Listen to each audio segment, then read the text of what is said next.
In short, here's screen sizes for each type of Instagram video post.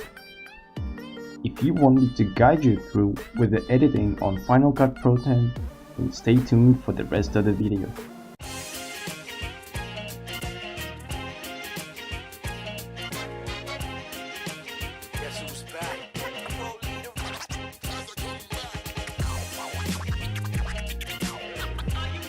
But before we move on, I wanted to quickly thank you for clicking on this video and watching it. And if you're new here, consider subscribing for more like Instagram tips and tricks, video editing and stuff. Maybe some lifestyle videos from Almaty and some tech news and updates. Sometimes it matters to know what gear I use. So here's what I have. It's my 13-inch MacBook Pro. It's late 2016 model with touch bar if it makes any difference. iPhone SE as my main smartphone. Sony RX100 Mark III as my vlogging camera. And this Trust microphone. I don't know what's the model, but it's the cheapest one.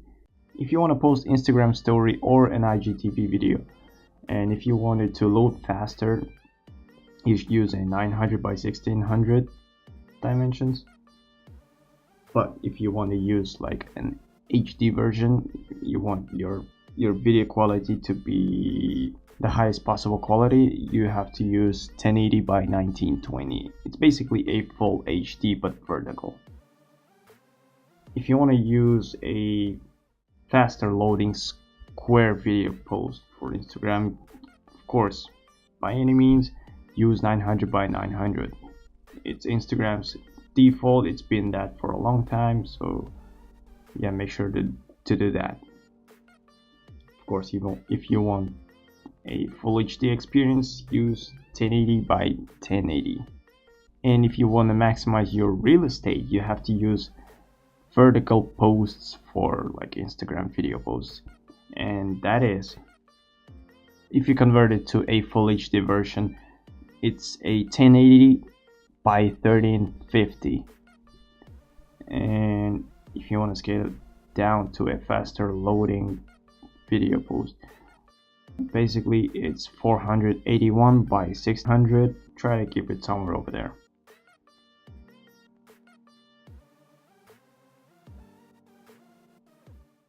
So here's the same video in different sizes for each type of video post. Oh, and here's the same group of videos scaled in comparison to each other. You gotta keep in mind that I used the same horizontal video and cut it to square or vertical, so it's not the best possible quality, you know. One thing you must remember when creating a project for an Instagram video post is that you have to have a suitable frame rate. And for Instagram, it's 30 frames per second. If you try to upload a 24 frames per second video, it will appear a little, glitchy. Not glitchy, but it will look weird. Okay, just create a 30 frames per second project. It's really important. And when you edit your project, during editing, try to stick with the same frame rate along, during the whole project. So be consistent with your frame rates. Now after you edited your video and you're ready to export, you want to export a video file that has a minimum file size and a maximum quality image.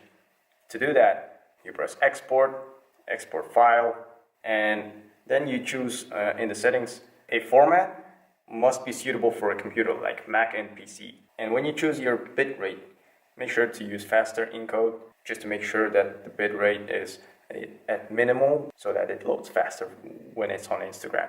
That kind of export settings creates an MP4 file, which is most suitable for Instagram, and it will not get converted to its own MP4 format, stuff like that.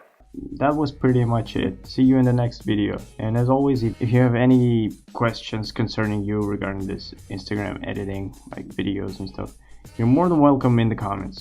I read that a lot, and I try to answer every question of yours. Sometimes I even make a separate video, so don't feel like I don't read it.